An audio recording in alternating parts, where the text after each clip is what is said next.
우리가 이제 룻기 강해가 끝나고 어떤 말씀을 준비할까 생각하다가 새로운 이제 프로젝트를 좀 여러분들에게 소개하고자 합니다. 10주 정도의 프로젝트이고 또 말씀을 나누는 그 주제는 마크드라고 하는 그 흔적에 대해서 조금 설명을 하고자 합니다.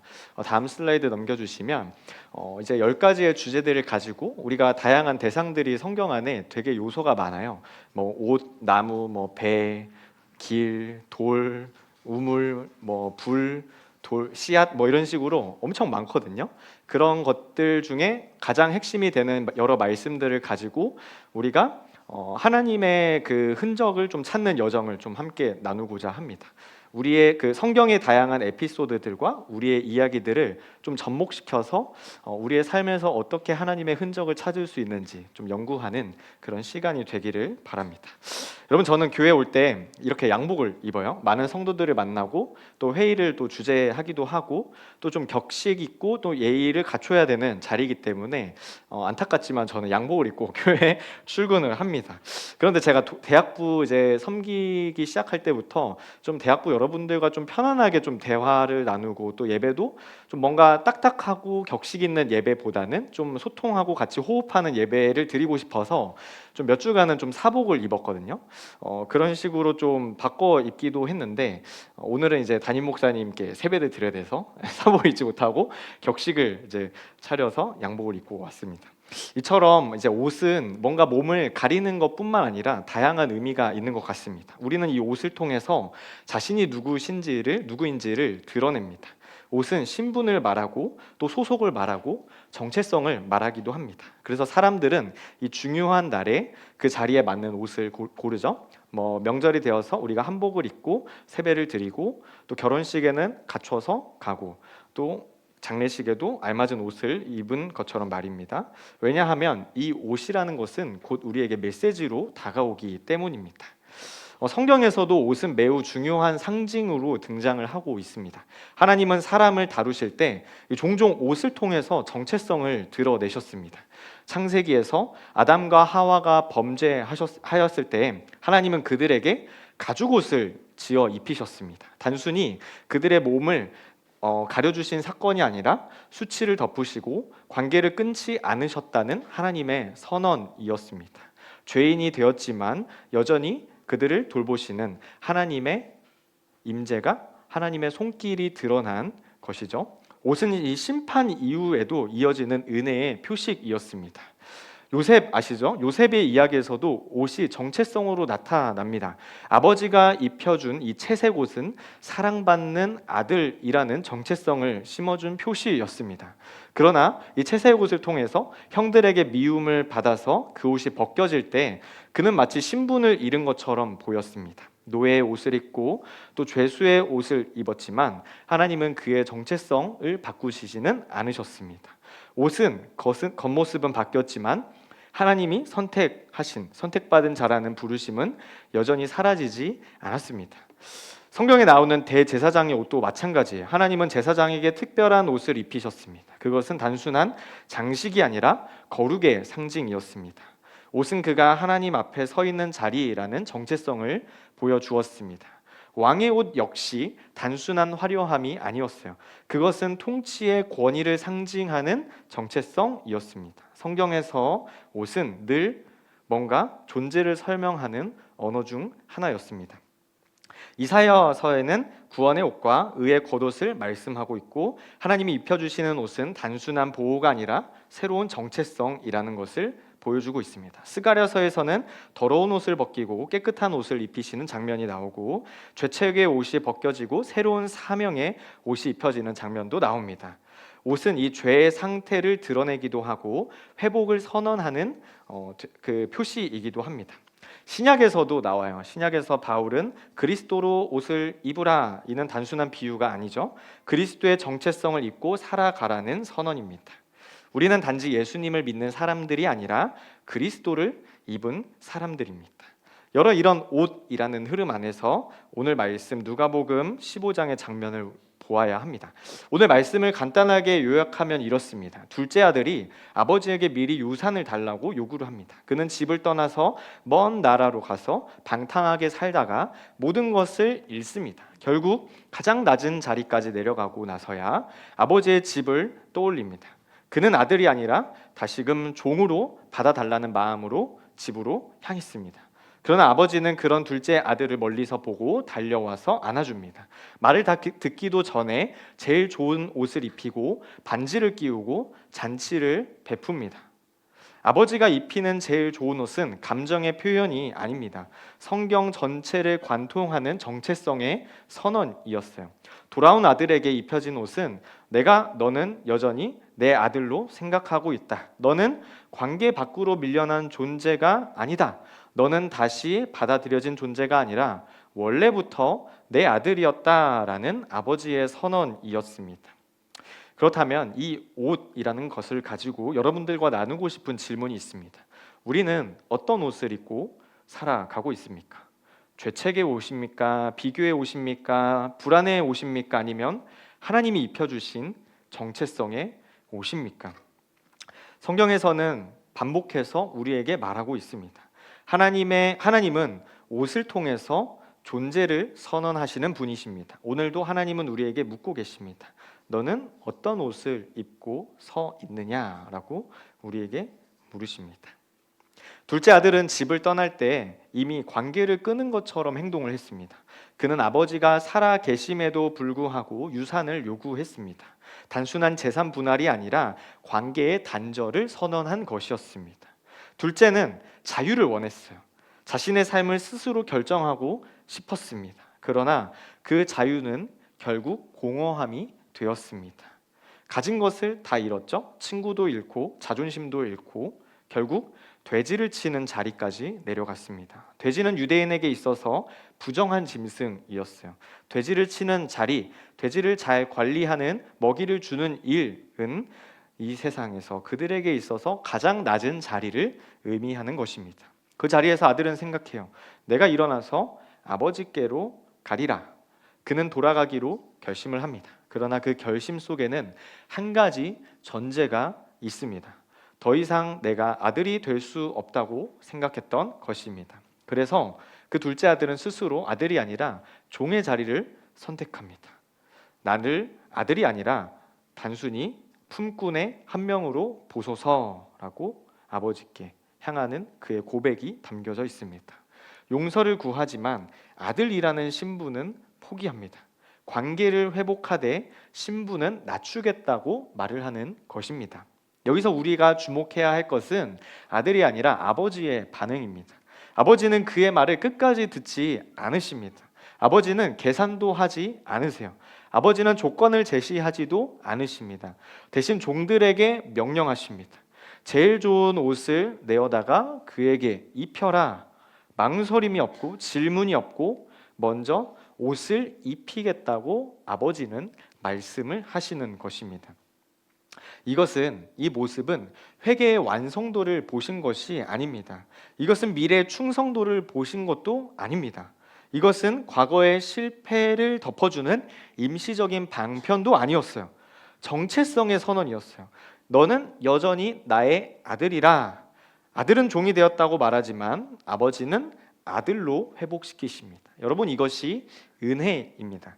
은혜는 자격의 문제가 아니라 관계의 문제인 것입니다. 우리는 종종 하나님께 이렇게 말합니다. 하나님, 이번 한 번만 용서해 주시면 다시 제가 잘하겠습니다.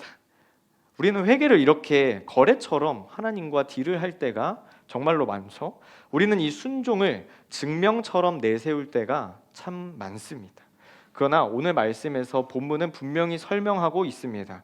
이 회복이라는 것은 인간의 정체성, 인간의 증명에서 시작되지 않는다고 말을 하고 있습니다. 회복은 아들이 아니라 아버지의 선언에서 시작이 되는 것입니다. 아버지가 회복을 말하고 있는 것입니다. 아버지는 아들의 미래 계획서를, 이력서를 원하지도 않으셨습니다. 너가 어떻게 다시는 하지 않겠다라는 계약서도 원하지 않으셨습니다. 아버지는 그의 신용을 재평가하지도 않으셨습니다. 아버지는 그냥 그의 말을 듣기 전에 옷을 입히셨습니다. 이것이 복음인 것입니다. 우리는 성공해서 하나님의 자녀가 되는 것이 아니에요. 우리는 실패를 극복해서 하나님의 자녀가 되는 것도 아닙니다. 우리는 이미 자녀이기 때문에 다시 회복되고 다시 입혀지는 것입니다. 이것은 조건이 아니라 선언입니다. 행위가 아니라 관계입니다. 성취되는 것이 아니라 사랑인 것입니다. 그래서 제일 좋은 옷은 단순히 좋은 옷이 아니에요. 아버지의 마음인 것입니다. 그리고 그 마음이 오늘 우리를 향해서 동일하게 선언되고 있습니다. 여러분, 그런데 우리는 오늘 말씀 이 돌아온 탕자의 비유를 둘째까지로만 알고 있습니다만, 이 비유는 둘째 아들의 귀환으로 끝나지 않습니다. 이야기는 더 나아가서 첫째 아들, 맏아들에서 멈춥니다. 맏아들은 집을 떠난 적이 없습니다. 그는 재산을 탕진한 적도 없고 집에 나가서 방탕한 생활을 한 적도 없습니다. 겉으로 보기에, 우리가 일반적으로 보기에는 모범적인 아들이었어요. 그러나 예수님은 이 비유를 설명하면서 그를 비유의 마지막 장면에 세워두십니다. 왜 그럴까요? 왜냐하면 진짜 질문은 이 마지막에 있기 때문입니다. 맏아들은 밭에서 돌아옵니다. 그는 잔치 소리를 듣고 있어요. 그는 종에게 무슨 일인지 묻습니다.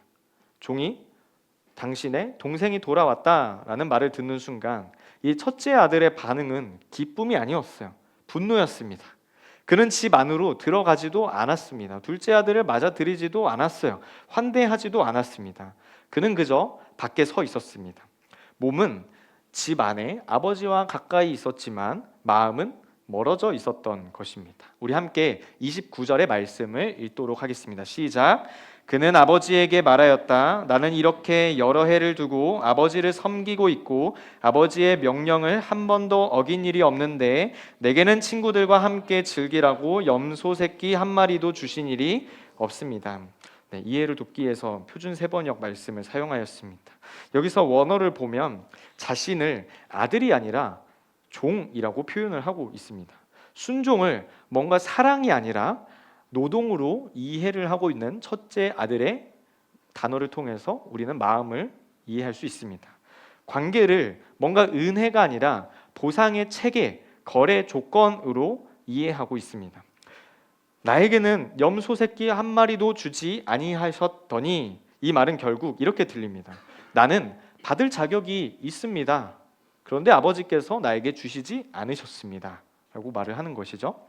겉으로는 이 첫째 아들은 순종이었습니다. 그러나 그의 속에는 계산적인 마음이 가득했습니다. 겉으로는 충성이었지만 속으로는 비교가 가득했습니다. 그는 동생을 내 동생이라고 부르지 않습니다. 아버지의 아들이라고 부릅니다. 이미 마음속에서 관계를 끊어버린 그의 마음을 볼 수 있습니다. 그는 집 안에 있었지만 아들의 옷을 입고 살지는 않았던 것입니다. 우리는 맏아들의 옷을 입고 있습니까? 아니면 교회 안에 있지만 마음은 멀어져 있지는 않습니까? 봉사는 하고 있지만 기쁨은 사라지지 않았습니까? 헌신은 하고 있지만 속으로는 보상을 기대하고 있지는 않으십니까? 하나님을 사랑하기보다 하나님께 먼저 인정받고 싶어 하는 마음이 앞서지는 않으신가요? 아버지는 이 첫째 아들을 향해서 밖으로 나옵니다. 이것은 놀라운 장면이에요. 아버지는 둘째 아들에게 달려가셨고 첫째 아들에게도 동일하게 달려가셨어요. 우리 함께 31절의 말씀을 읽겠습니다. 시작. 아버지가 이르되 예 너는 항상 나와 함께 있으니 내 것이 다 내 것이로되. 얘야 너는 항상 나와 함께 있지 않느냐. 이 말은 책망이 아니라 선언의 말씀입니다. 또 내가 가진 것 모든 것이 다 너의 것이다. 그는 잔치에 돌아오지 못한 아들을 향해서 다시금 정체성을 확인시켜 주십니다. 너는 내 아들이다. 내 것이 다 너의 것이다 라고 아버지는 첫째 아들에게 말씀을 하고 있습니다. 이 맏아들의 문제는 행동의 문제가 아니었어요. 문제는 옷이었어요. 옷. 그는 아들의 옷을 입고 있으면서도 종의 옷을 입은 마음으로 살고 있었습니다. 아버지의 집에 있었지만 아버지의 마음을 누리지는 못했던 것입니다. 이것이 더 깊은 잃어버림입니다. 더 깊은 분실된 우리의 마음입니다.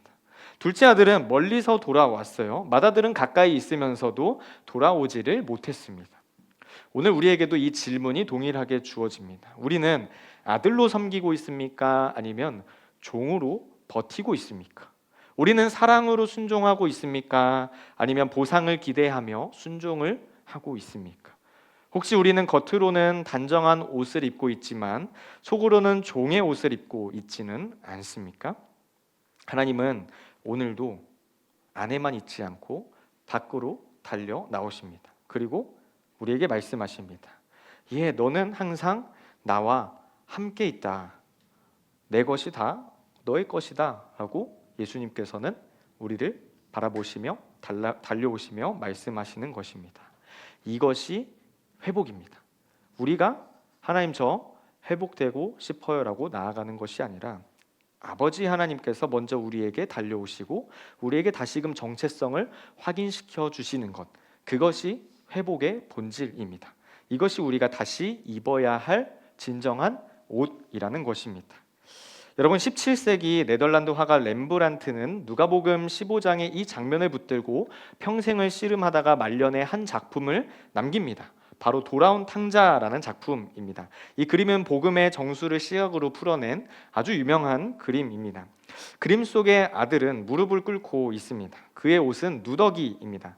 한쪽 신발은 벗겨져 있고 머리는 거의 깎여져 있어요. 그는 더 이상 자신을 주장할 힘이 없는 사람처럼 보입니다. 고개는 숙여져 있고 몸은 굽어 있습니다. 그는 모든 것을 잃어버린 사람처럼 그런 자세로 아버지께 나아왔습니다.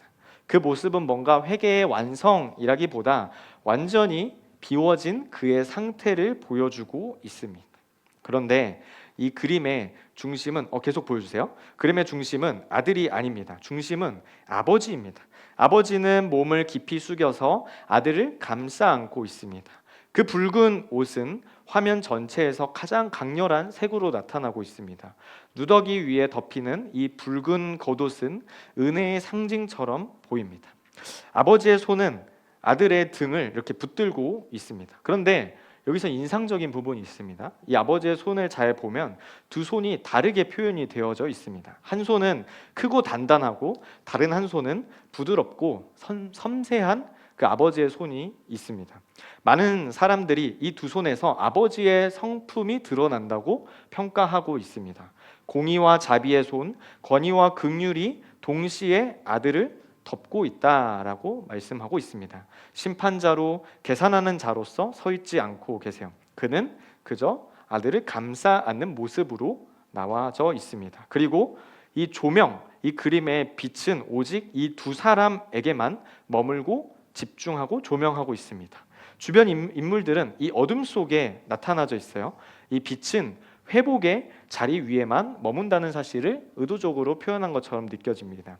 이 그림은 한 가지를 분명하게 말하고 있습니다. 이 회복의 중심은 아들의 설명이 아니라 아버지의 따뜻한 품이라는 사실을 말하고 있습니다. 아들은 아직 내가 어떤 상황에 있고 어떤 잘못을 했고 이런 것들을 아버지께 충분하게 말하지는 않았습니다. 그는 여전히 누더기 옷을 입고 있었습니다. 그러나 아버지는 이미 그를 안고 있습니다. 이것을 볼 때 은혜라는 것은 이해가 끝난 뒤에 오는 것이 아니라는 가르침을 줍니다. 은혜는 설명이 끝난 뒤에 다가오는 것이 아닙니다. 먼저 은혜는 품는 것입니다. 렘브란트는 이 자신의 인생 후반부에 이 그림을 그렸어요. 그는 성공을 경험했고 실패도 경험했습니다. 그는 이 부를 누렸고 상실도 경험했습니다. 그런 삶의 끝에서 그가 붙잡은 장면은 아버지의 손이었습니다. 결국 인간의 성취가 아니라 아버지의 품이 복음의 중심이라는 것은 그것을 깨닫고 고백한 것입니다. 이 그림 앞에 서 있으면 우리는 자연스럽게 질문하게 됩니다. 나는 어디에 서 있는가? 나는 누더기를 입은 둘째 아들인가? 아니면 어둠 속에서 그 장면을 지켜보는 맏아들인가? 아직 집 안으로 들어가지 못한 사람인가? 여러 질문들이 이 그림 앞에서 우리가 질문하게 되는 것입니다. 그러나 중요한 질문은 이것입니다. 나는 아버지의 손을 믿고 있는가? 나는 아버지의 손을 믿고 있는가? 그림은 회복을 인간의 능력으로만 완성되는 것이 아니라 하나님의 품 안에서 시작된다고 말해주고 있습니다. 우리는 스스로를 다 하나님께 설명하지 못해도 됩니다. 우리는 완벽한 고백을 준비하지 못해도 됩니다. 우리는 아직 누더기 옷을 벗지 못했을지라도 괜찮습니다. 왜냐하면 아버지의 손이 우리가 먼저 닿고 있기 때문입니다. 은혜는 뭔가 설명과 이해보다 먼저 다가옵니다. 그리고 그 은혜가 오늘도 우리를 덮고 있습니다. 우리가 지나고 있는 이 청년의 시간은 정체성을 묻는 시간이죠. 나는 누구인가를 묻는 질문이 가장 깊어지는 시기입니다. 대학에서, 직장에서, 시험과 진로와 미래를 준비하는 공간에서, 관계 속에서, 신앙 속에서 끊임없이 자신을 증명해야 하는 그런 아주 피곤하고 분주하고 부담감 있는 자리에 서 있습니다. 잘해야 인정받는 이 구조 속에서 살아가고 있습니다. 결과로 평가받고 성취로 비교당하면서 살아가고 있습니다. 그래서 우리는 자연스럽게 어떤 옷을 입게 됩니다. 성과의 옷을 입게 되고 비교의 옷을 입게 되는 것이죠. 무언가를 이루어마야 나를 설명할 수 있다고 믿는 옷을 우리가 입고 있습니다. 남들보다 뒤처지면 불안한 그런 옷을 입고 있습니다. 실패하면 나의 가치가 줄어든다는 그런 옷을 입고 있습니다. 우리는 그런 모르는 사이에 그 옷을 입고 하루하루를 살아가고 있습니다. 이력서가 나를 말해주고 통장이 나를 말해주고 성적이 나를 말해주는 것처럼 살아갑니다. 또 우리는 비교의 옷을 입고 살아가죠. SNS 속 타인의 삶을 보면서 나를 비교합니다. 누군가의 속도가 나의 기준이 되면서 살아갑니다. 누군가의 성공이 나의 실패처럼 느껴집니다. 그 옷은 점점 마음이 줄어들고 여유가 없어지는 타이트한 옷을 입고 살아갑니다. 그리고 어느 순간 우리는 나는 아직 부족하다, 나는 아직 갈 길이 멀었다라고 생각을 합니다. 신앙 안에서도 마찬가지입니다. 우리는 종의 옷을 입고 하나님 앞에 설 때가 있습니다. 더 열심히 해야 사랑받을 수 있다고 생각을 합니다. 더 많이 봉사해야 우리가 하나님 앞에서 인정받을 수 있다고 생각을 합니다. 넘어지면 자격을 잃는다고 느낍니다. 그래서 우리는 하나님 앞에서 긴장할 때가 정말로 많습니다. 자유가 아니라 부담으로 하나님 앞에 나아갈 때가 더 많이 있습니다. 그러나 오늘 본문은 우리를 그 자리에서 멈추게 합니다. 아버지는 먼저 옷을 입히셨습니다. 아들은 아무것도 이루지 못한 상태였습니다. 그는 미래의 계획도 없었고 자격도 없다고 느껴졌습니다. 스스로를 아주 무너진 존재라고, 종의 상태라고, 종의 정체성이라고 생각을 했습니다. 그런데도 그 둘째 아들은 옷이 먼저 입혀졌습니다. 이것은 우리 청년의 삶에 있어서 매우 중요한 메시지입니다. 우리는 성공해서 아들이 되는 것이 아닙니다.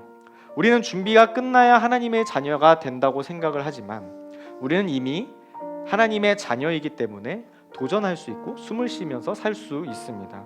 우리는 이미 하나님의 자녀이기 때문에 넘어져도 다시 회복되고 일어날 수 있습니다.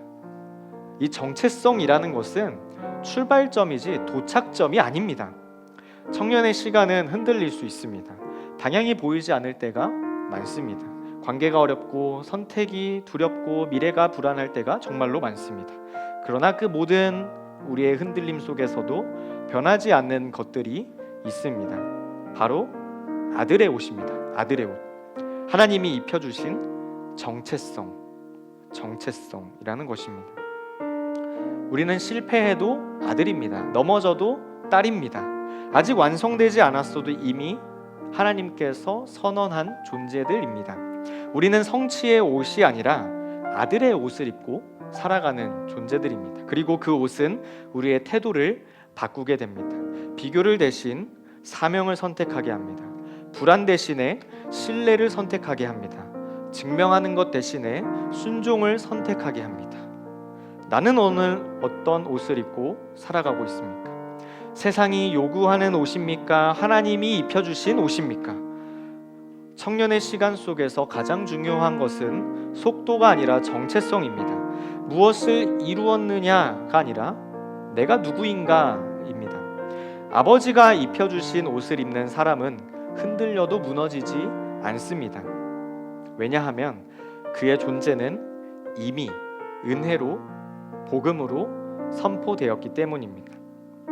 사랑하는 여러분, 오늘 우리는 옷에 대해서 이야기를 했습니다. 옷은 단순한 의복이 아니라 정체성이라는 상징이라는 것을 우리는 깨달았습니다. 둘째 아들은 스스로 아들의 옷을 벗었죠. 그는 종의 자리를 준비하면서 아버지께 돌아왔습니다. 그러나 아버지는 그런 아들의 고백보다 먼저 옷을 입히셨습니다. 제일 좋은 옷은 조건이 아니라 하나님의 선언입니다. 맏아들은 집에 있었지만 종의 마음으로 살아가고 있었습니다.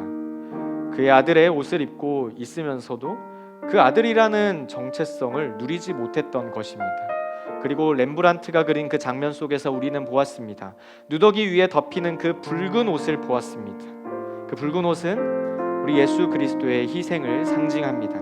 설명이 끝나기 전에 안아주시는 아버지의 손을 보았습니다.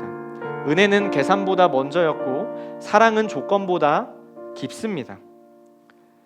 이제 이 말씀의 질문이 우리에게로 향하고 있습니다. 우리는 어떤 옷을 입고 살아가고 있습니까? 여전히 증명해야 한다는, 스스로 나를 증명해야 한다는 옷을 입고 살아가고 있습니까? 아직 부족하다는 옷을 입고 있습니까? 종의 마음으로 하나님을 섬기고 있지는 않습니까? 혹시 우리는 누더기를 붙잡으면서도 아버지의 옷을 믿지 못하고 있지는 않습니까? 복음은 이렇게 말하고 있습니다. 정체성은 성취의 결과가 아니라 은혜의 출발점이라고 말하고 있습니다. 우리는 완벽해진 뒤에 하나님의 자녀가 되는 것이 아닙니다.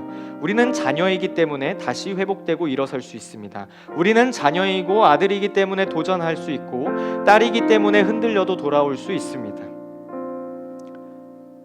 10주간의 프로젝트 주제인 마크드, 이미 표시된 삶입니다. 이미 입혀진 은혜입니다. 이미 선언된 우리의 정체성입니다. 우리 인생은 우연이 아니라 하나님의 그 손길 속에 있습니다. 우리는 세상이 입혀진 옷으로 정의되지 않는 존재들입니다. 우리는 하나님이 입혀주신 옷으로 살아가는 그런 사람들입니다. 청년의 시간 속에서 수많은 질문과 선택이 있을 것입니다.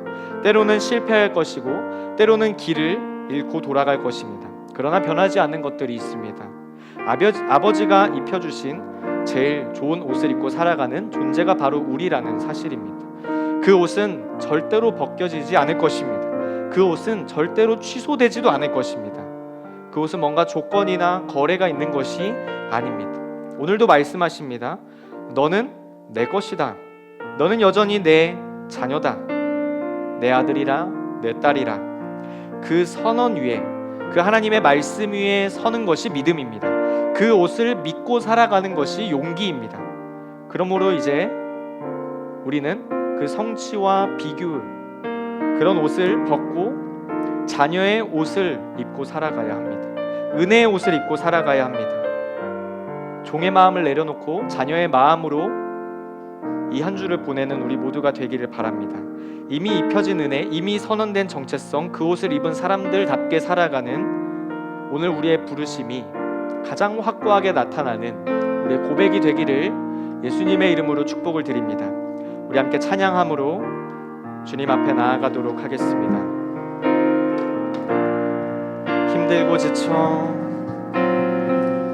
힘들고 지쳐 낭망하고 넘어져 일어날 힘 전혀 없을 때에 조용히 다가와 손 잡아주시며 나에게 말씀하시네.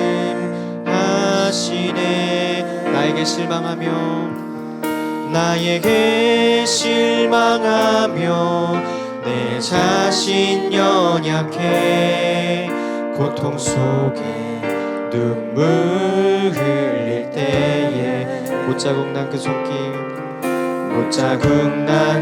손길 눈물 닦아주시며 나에게 말씀하시네. 너는 내 아들이라.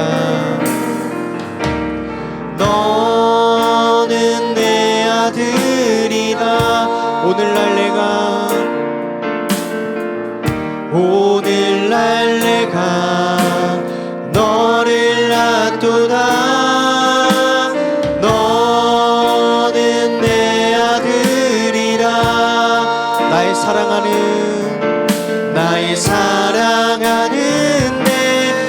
아들이라 너는 내 아들이라 너는 내 아들이라 오늘날 내가 너를 낳도다 너는 내 아들이라 나의 사랑하는 내 아들이라 언제나 변함없이 너는 내 아들이라 너는 내 아들이라